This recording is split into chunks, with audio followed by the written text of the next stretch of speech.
Welcome back to another episode of Hotel Talk podcast. And today I have with me a dear friend for many, many years. We've been working together. We are on the board of the Cyprus Spa Association together. It is George Tavelis, who is the founder and the managing director of Sanctum, which is part of the Tavelis Spa concept, which has the Limassol Marinas Spa. It has 20 spas in Greece and I think several other projects going on, and I'm going to let George tell us a little bit about that.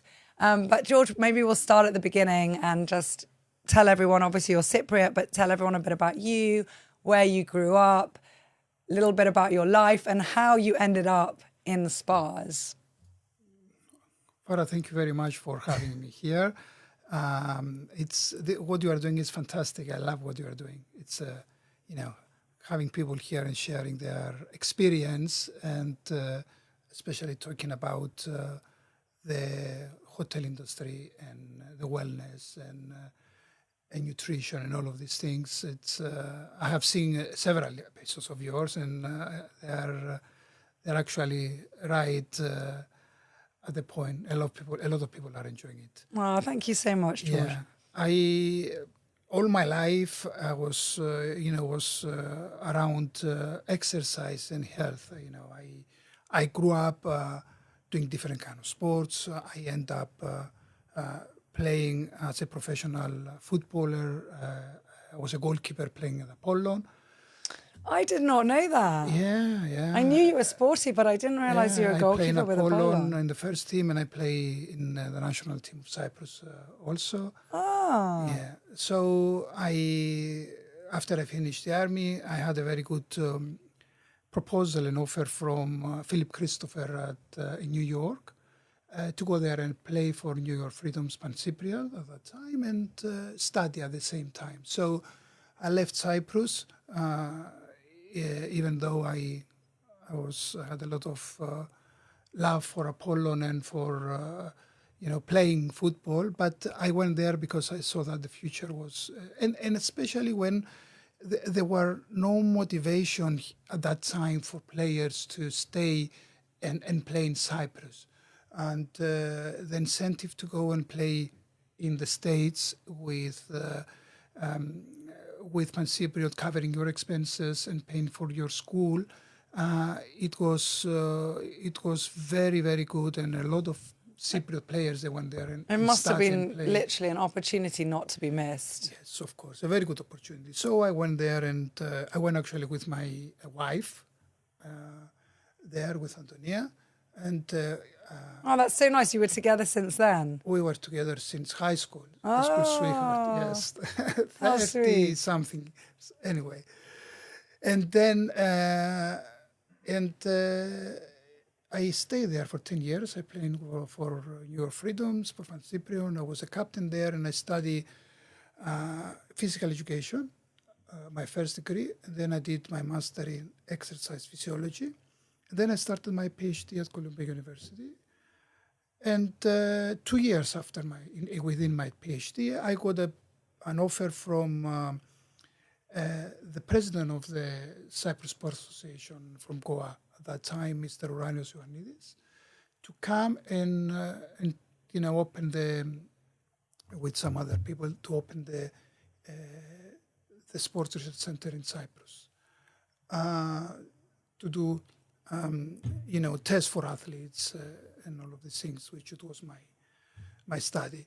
And I was convinced, actually, from my father-in-law, my mother, to come back. And, everybody wanted you back. Yeah, and I did the second master, actually, because I was already 2 years within the PhD. I did a second master in clinical exercise physiology, my specialty in cardiac rehabilitation. So 1 minute, you did that in lieu of the PhD or afterwards? Okay. Yeah. Instead of finishing the PhD, because if I was finishing the PhD, I was going to stay as an academic in New York. It's the second master, and I came back to Cyprus. So you liked studying? You did like studying, obviously. Yes, I did like studying, especially the medical part of exercise, and that's why I'm very much within the health industry and working with the cardiac patients while I was doing my second master's. It changed my life, helping these people after having problems with their health, bypass surgery, and any kind of cardiac issues, bringing them back to the normal everyday life after 3 months. It was an amazing concept. So when I came back to Cyprus, I worked for a while at the sports center, and then I didn't want to continue there for obvious reasons, because I came from the States with a lot different standards, and it must have been a massive culture shock in Yes. both ways. I mean, you already touched on the fact that being here and being with Apollon and local sports teams, and then getting the opportunity to go to the States and see, I mean, real, I don't want to say professionalism, but it's a different level. It's a different level of organisation. And then coming back here so many years later, how did you find that? It must It was have been a huge difference, especially working in laboratories and in universities with very, very high standard, like Columbia University and Queen's College. When I was there, it was, my professors were the professors that they used to write the books of exercise physiology. I came back and I found a lot of things that they were not up to the standard of testing the athletes, and not only lack of equipment, but lack of mentality of the people that they were there. And I had to resign and I left. It was not...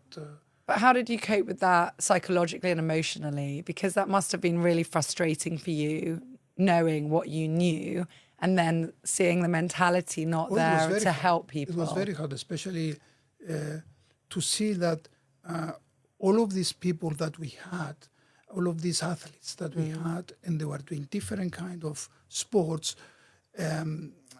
being able to give them more and give an actual and a very thorough and professional exercise prescription to their coach to make them improve. And we couldn't do that because it was, anyway, I don't want to elaborate on that, but they have very good, and from that time they had very good professional people there, and they made it better, and and it's going well right now. Yeah, that's the most important thing. I had to do something else, so I came back to Limassol. I opened my own cardiac rehabilitation center. I had a cardiologist, psychologist. It was the first in Cyprus. I had nutritionists. We are monitoring the patients with a wireless monitor to see their heart and improve them, doing their tests in the beginning and improving them and sending them back to work very, very soon. It was an amazing thing, but we couldn't last because we didn't have the support of the government. Because in the States, these cardiac rehabilitation centers, they were surviving because of the insurance. Everything was covered by the insurance. So and everybody has private insurance. Yes, we had a lot of promises from the government. That I was reading yesterday that the price of insurance has gone up so much at the moment in the States that for a family they're paying about $20,000 a year at the moment for insurance. I agree with you. Insane. And, it's more important to get a very good insurance than have a good salary actually in the States. And then while I had the rehabilitation center, I was doing some small consultancy for fitness centers, for different hotels. And I ended up in Mediterranean to manage the place there with Dimos. We had a very good cooperation there with Mr. Dimos. And then I had a proposal from the late Mr. Galdariotis, an amazing person, to go and manage the club of, actually to do the consultancy and set up the fitness center of the Meridian. At that time, they were renovating the fitness center. I did that. I went there. I operated it, and then we have decided to move on with the spa. So I started from the beginning with the Galdariotis family, getting me into the spa industry. I went to Forte Village at that time.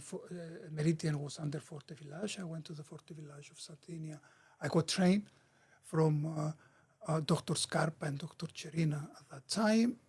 And then I went to the University of Milan and I did some training on thalassotherapy. And we started to build up the Meridian, which was one of the biggest spas in the world at that time. Goodness, when it was the talk of the island at the time. I mean, it was the first thalassotherapy unit. It had amazing spa rooms. I mean, it was just fantastic. It was amazing. And, you know, it was Le Meridian. It was hotel and spa. I mean, it was really, people went for that. It put Cyprus on the map of the spas at that time. And, the whole thing started from the vision that the family had of Galateriotis. Mr. Kostas I'm always going to say this. He's the person who helped me next to me. Yeah. And he's also on this podcast. Yeah, we've got an episode coming out. Yeah, of course. Send my regards. And he gave me the opportunity to move on. I will always say this. We did a fantastic job, and we won the best spa in the world for several years. We used to have 72 people working there. I used to Unbelievable. Used to do more than 300 treatments per day. Unbelievable. The thing that I remember the time when the Russians it was their holidays at the beginning of April. Beginning of May. First 10 days of May. Yes, first 10 days of May. I used to have a pile of packages around 20,000 pounds at that time. I couldn't put them in the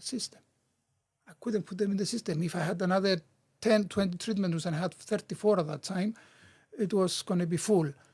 So, it was a huge operation. It gave me amazing experience on that. And then in 2004, I decided that I had to move on with my own company. And I moved to Greece. I opened my company there. And we had a very good, we had the brand of Elemis at that time. I was a supplier there in Greece. And I opened 34 spas at the same time. We're operating 34 spas in all the islands. Incredible. And it was amazing the dynamic of Le Meridian at that time, because I will never forget that. I was sitting in a conference room with my marketing team, and I saw a newspaper. At that time we didn't have internet and whatever. I saw a newspaper in 2004 during the Olympics, and when Greece won the... 2004 was the year. We even got Eurovision. Yeah. Yes, everything happened. Everything at that time. We had an unplanned. Including including the Euro of 2004. Everything. Everything happened in 2004. It was unbelievable. Unbelievable, and there were a lot of opportunities. While I was sitting there, I saw that, Granizo Lagonisi, it's opening the spa. And I went out at the reception, I picked up the phone and I called Granizo Lagonisi. I told him, can I speak to the general manager? She told me, he's busy. I told him George Tavelis from Meridian wants to speak to him. In 2 minutes, he gave me the phone. He was on the phone. And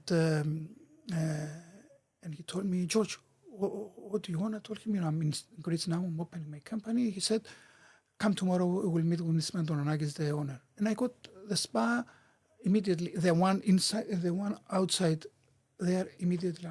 That's with the name that I had and the name of... It was just meant to be. Yeah, I was going like that. And in 2006, I decided to come back to Cyprus. I was homesick. My youngest daughter was 2, my oldest was 5 at that time. Was going on Monday, coming back on Friday. Sometimes I used to travel because... So they were still based here? They were based here. I was going back and forth, and I opened a spa. I also opened a spa in Mexico City. I used to go there. Wow. I had a very nice Elemis spa there. So I decided to come to Cyprus. I took over the Aphrodite Hills, which I helped to be built, and also a fantastic spa with an amazing name. So. Yes, we did. The Aphrodite Hills was, for me, it was the first destination spa in Cyprus. We had, actually, I was the first that I started with the flexible fitness package with Wellbeing Escapes, and it was a huge success. We used to have a lot of room nights from the spa to the hotel. We used to offer different kind of activities during the day. A lot of people were coming from all over Europe, especially UK, to do this package, and we got the experience of working as a destination spa there. And at the same time was doing a lot of spas, different kind of spas all over Europe. And 2010, I decided to move on with my own company. And I did a standalone spa there, Sanctum. And from then on, Which is a stunning location, and you did it so beautifully. Thank you Yeah, very much. credit where credit's due. It's really beautiful, and yeah.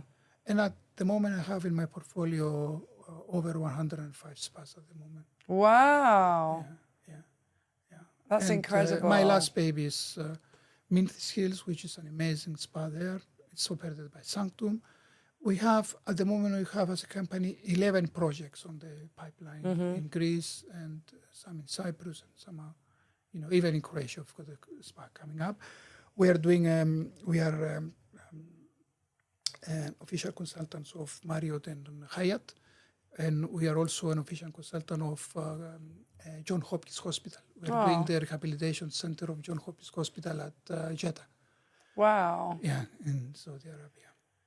What an incredible journey. And what I think fascinates me the most was firstly that you're a man who's gone into spas, which is not maybe the most obvious, although there's a lot of gentlemen behind them. But I think it's that your love for fitness and the science, and then that took you into the well-being, and it's really about giving back. It's not about getting someone in to do a quick facial and making some money. It's really about a holistic approach to well-being. I have here a question for you. What do you think the world's fascination with spas is? Because, I mean, spas came out really as, I remember when we were built, which is exactly 36 years ago when we opened, we had a health club. It was all about health club. And, it was a small gym in a hotel. Maybe there was one room to have a bit of a massage. Maybe you offered a bit of a juice, but it was, a very, very different concept to everything, to exercise, to well-being. And over the decades and years, it's really evolved to more of a holistic health. Now people talk about sleep and nutrition and mental well-being and looking after your mental health and so much more. But spas really came about with this huge, it was like a boom when suddenly they came out.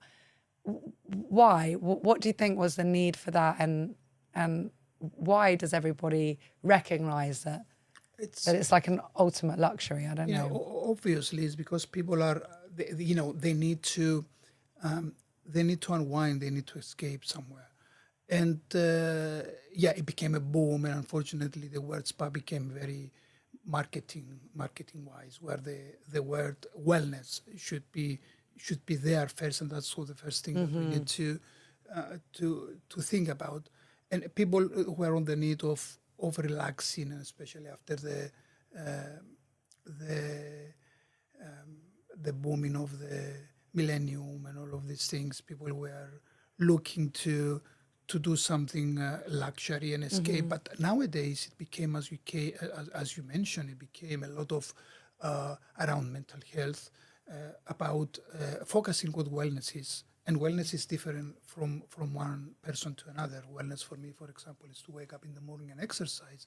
For you, might be sitting and watching the sea and relaxing. And everything at the moment, it's around the mental health. That is what it's all about for me, because unfortunately, depression, it will become the biggest disease in the next 5 to 10 years. I think it already is. I think we've already hit 1 in 3 now.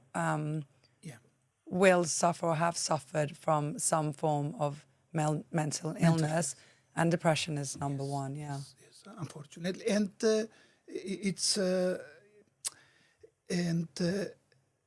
prevention is the answer for me. Okay, maybe at the first point, a lot of people will be taking medication, but eventually they have to find the way to do something in order to prevent this, to find their way of finding the place or the activity or they should do in order to relieve the stress from themselves. And spas are helping a lot, and especially destination spas. There are a lot of people, especially the primary travelers, the ones that they are traveling in order to change their lifestyle. They're finding different kind of destinations and different countries, and their primary goal is to go to a spa, and then they're looking for a good accommodation. Where the difference with our hotels is the hotels are accommodation comes first, and then the spa is for the secondary, we say, travelers, the ones that they are looking to continue their health lifestyle regime. I'm talking about they are eating healthy home, they are exercising healthy, and they are doing some different kind of treatments. And the first thing that the travelers are looking at the moment is to continue this lifestyle they've got, and they are looking to find actually a study that came out of Global Wellness Summit says that 90% of these people are looking to find a hotel with good facilities. And 85% of these people are very happy with the facilities that they are finding in the hotel. So at the moment, right now, the spa and the fitness and the health clubs are not as an additional restaurant. They're an essential part of a 5-star hotels, even 4-star hotels. In Cyprus, we've got more than 80 very good spas in 5 and 4-star hotels, all over Cyprus. It's very... And we have the perfect conditions for holistic well-being and for escape.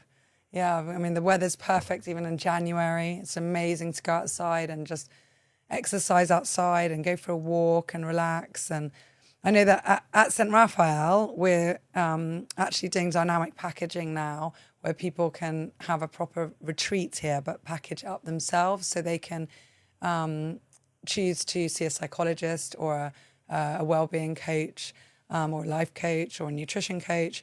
They can have a nutrition analysis. They can have a personal trainer. They could learn tennis. They could do yoga. They could do Reiki.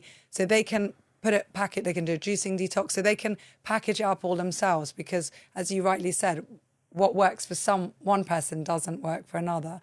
So that was my kind of philosophy. Instead of doing a retreat where I say you're going to do yoga every day and you're going to have, a lymphatic drainage massage, and maybe that doesn't work for someone. They're like, I don't even like yoga.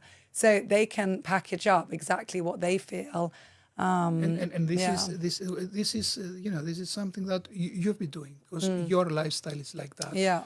And so you understand. You understand exactly how to. Not a lot of hotels are taking advantage of the beauty that they have. I'm talking about you're on top of the sea with your beautiful garden here and the marina next door. Not a lot of people are taking this lifestyle, choices to give to the people. Yeah, and just the views that we have in Cyprus. I mean, at Sanctum here, I mean, I don't know many places in the world where you exercise on top of the sea. I mean, it's just stunning. I agree with you. Farah, the reason that we've got so many people moving to Cyprus to stay is because Cyprus, and especially Limassol, is a wellness city. We've got all of the characteristics of a wellness city. A wellness city, for example, is a place where you have, a nice weather, a very good choices of food. You've got a very good educational system, a very decent healthcare system, and choices, cycling lanes, choices to exercise. We've got I don't even know, is it 15 kilometers now, our beach walk? It's amazing. Outdoor exercises. So it gives us all the right characteristics to be a wellness city, and we are a wellness city, and we should take advantage of this. Vitamin D from the sun and lots of vitamin L, vitamin love. Yes, absolutely, Yeah. absolutely. Ah, so let's talk a bit about on that note, about the Cyprus Spa Association that we're both part of, that you were the instigator for it. So to have regulations so that not just any, use an English expression, Tom, Dick or Harry can open a place and slap the name spa on it and call themselves a wellness centre. So let's tell everyone just briefly what's that about. You know, we've been struggling for many years now, and I hope with a new deputy minister we can push this, is to create some very simple criteria for the spas. And the criteria should have some standards about our treatment rooms, about health and safety, about our therapies, and the most important is the operating standard procedures that we want to implement for all the spas to have. So we don't want to go and say, okay, you are not, you don't have this and you won't be part of the Cyprus Spa Association. We want to go and say, you know, let's help you. Yeah, let's up your game a bit. Up your game, because we want to promote Cyprus as a wellness destination. So we want to bring everybody to a very good standard. And we are struggling, all of us, not only in the hospital, in the spa industry, but generally in the hospitality industry, to find staff, good therapists, good staff to work in our hotels. And we are trying a lot of things to do in order to prepare people before hiring and working in the spa. Absolutely. Industry. And yeah. So now I'm just going to go back a little bit to your company, just on the note of escapes. Tell us a bit about your name, Sanctum. Sanctum, Sanctum, it's a Latin word that means your time, your space, and like sanctuary. Yes, like sanctuary, and this is what I'm trying to. This is a mentality I'm trying to change, and this is the concept. This is my management style. I'm talking about someone walking into Sanctum or into my spas, and generally my staff are well trained, and they are ready to listen. Because if you work in this industry, in the hospitality industry, but generally in the wellness industry, and you are not able to listen what someone says, not they need, what they say, in order to figure out what they need. Yeah, not what you think they need. Yes, but what they're saying, therefore what you can understand. There's a big difference. Yeah, because you won't be able to give them something to change their lifestyle, and eventually give them something to take back home with them. This at-home spa experience is what we are doing within our spas. It's not only to have people to do treatments and to, to say, I feel very nice, it was very good, thank you. No, we need to teach people how to exercise, how to eat healthy, how to use the products we are using, and what they should do when they go home. So they get this recommendation from you, and they are saying, okay, I have changed something by visiting the spa. It doesn't matter if it's 1 day or if it's 2 days or if it's a week, but I will go back to you because you changed my lifestyle and you have done something. Yeah. So if your staff, they're not calm, they don't wake up in the morning and they want to come to work, their energy is not at the right place to accept the negative energy of other people and calm them and listen to them, I think you fail from the time you just put the key in the door and you open. This is my management style, actually. This is my philosophy in the spa industry. To get them happy to come to work and, motivated. Yeah. So let's go into, do you have any stories that you want to share from all these years of your spa experience? Any clients without names that maybe were memorable, something funny, something shocking? Oh, a lot of stories. It's you met my friend Jean-Guy. Yes, Okay. yes. Jean-Guy, the only story, one of the stories that he has taken from my spas is that the story that he goes around and he's saying that we had a girl that came to us, and she was anorexic. Actually, she was 30-something kilos, and from the day that she came, my team were so accepted of her, and we had our nutritionist taking care of her. We had our fitness instructor calling all day. We put her target. We did a lot of things to change her lifestyle, and at the moment she's a beautiful lady working in a very good company. Actually, she also did some modeling, and her mother, and she was so happy. She came to thank us and all of these things. These are the things that we want in this industry to change. And she's our client, and she comes every day, and it's this is what it's all about. It's not only helping people to lose weight. I'm talking about helping people generally to be healthy, to be healthy, mind, body, and spirit. Yes, that's something that I mention it all the time. I have it as an example. And anorexia is such a tough one, because I think a lot of people associate anorexia with that stereotypical 30-kilo body frame, but you can be anorexic and be overweight. It's, you're just not at that skinny stage at that point. It's all a mental thing about controlling your food, because you can't control the rest of your life. Yes. Yeah. And you need to be associated with an environment and people that will change your lifestyle. That girl, she was associated with us, and she helped herself through us. We didn't help her to change. She helped herself by getting in touch with the people that were helping her. And what an amazing story. I also remember one story that you told me years ago that I think, I always tell my team this, to be so careful, is that you had somebody, we all have them fill out a form when they come in, saying about any pre-existing conditions. And this lady didn't write that she was pregnant on her form. And she knew, and she'd been, I think, advised by her doctor as well not to do spa treatments. And I think she did like a deep tissue massage or something. And during the massage started miscarriaging. I always remember the story you told me, because it's such a many years harrowing. Yeah, it was a long time ago.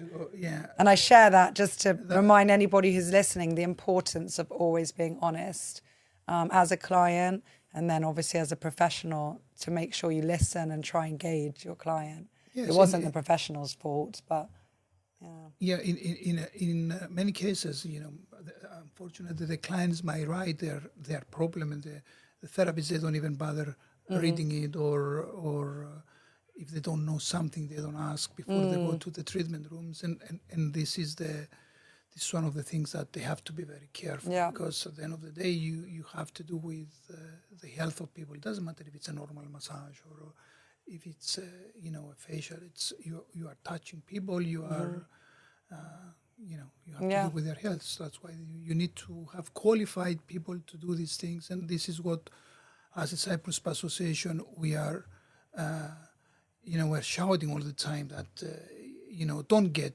anyone that is not qualified to work in the hotels, and especially the seasonal hotels. Which is hard, because the pool of staff is less.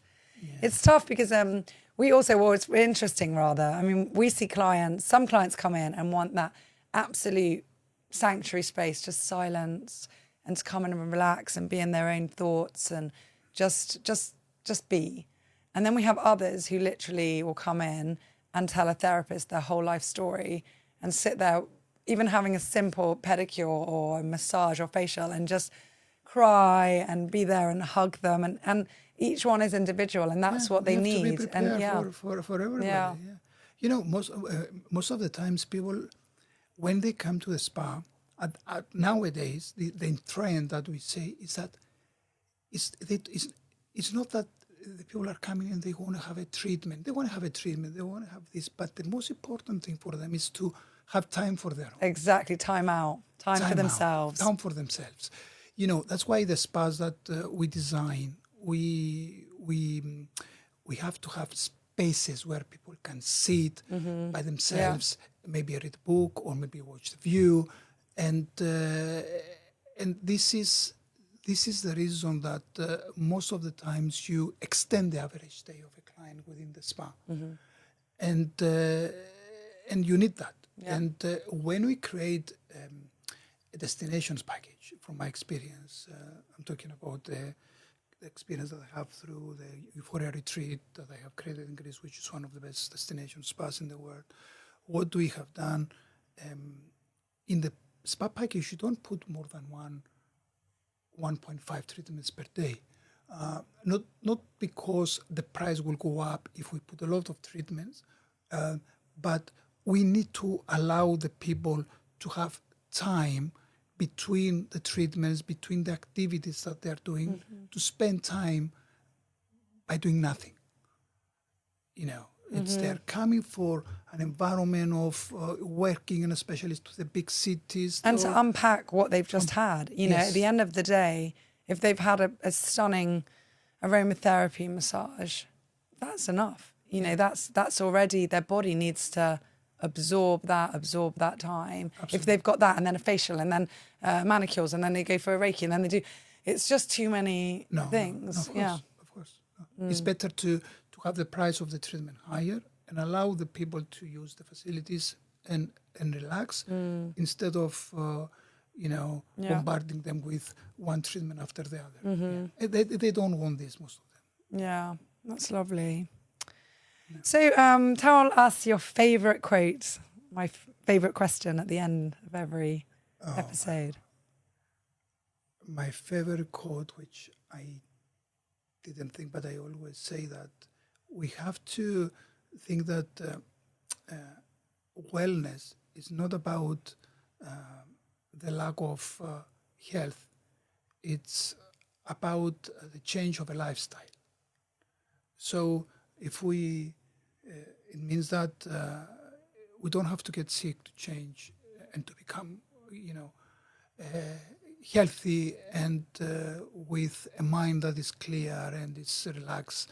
We have to change our lifestyle to prevent things in order to avoid all of the different kind of health problems that they are coming. So we think that wellness is not about the lack of health. It's about the change of the lifestyle.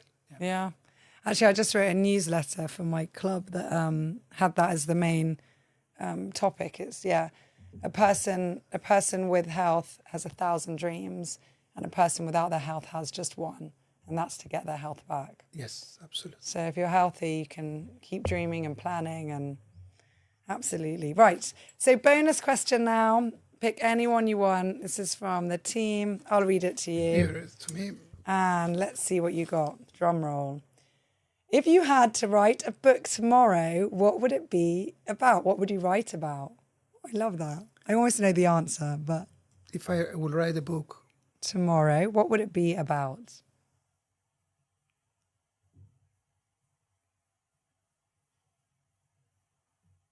Oh my God.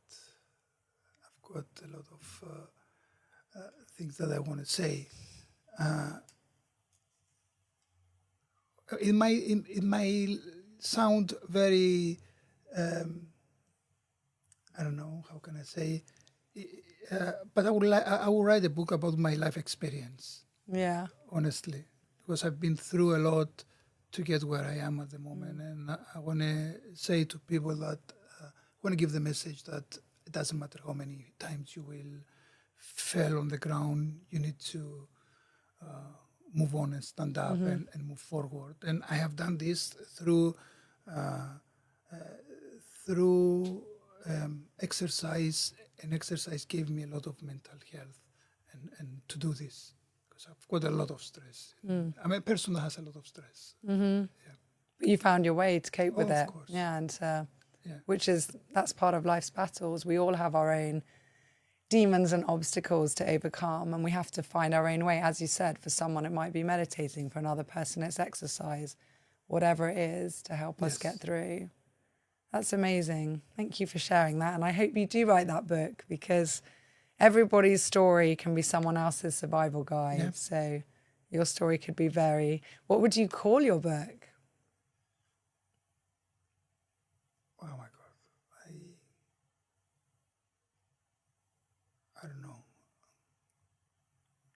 keep moving. Keep moving. Yeah, I like that. Yeah. keep moving. Keep moving. Because if you stop, you stay behind. And especially, during the COVID, a lot of people they just stay without acting, without thinking about how their business will move on and forward and all of these things. So I said to everybody, we have to think, what is the next step? What we are doing now? Because when everything opens, you will be way ahead of everybody else. And if you keep moving and looking forward and have a goal, and keep educating yourself. And I think that's been one of your key successes. You love learning, you've loved education. And education doesn't have to be in the form of formal education at universities. It can be reading, it can be talking to people, and it's just learning every day. And growth. Yes, because it's an industry, and all of the industry is the industry of wellness, spa, and hospitality. It's all the time is changing. Well, the father of medicine, Hippocrates, said that 300 years BC, didn't he? He said, yeah, that's when you can give up, when you stop growing and moving. So yeah, absolutely. Thank you so much, George. It's been a pleasure. It's always a pleasure. Thank you for having me here. I loved it. I loved it. I hope everybody will listen to this, because I know that everybody will gain from this lovely conversation we've had. Thank you very much. Your story's inspirational, and I can't wait to see what else you do. There's so much more to come. Yes, of course. Congratulations for this. It's a fantastic idea. It's something that you are changing people's lifestyle. I hope so, in little ways. Yes, of course. Yeah. Great. Thank you. Thank you. Thank you.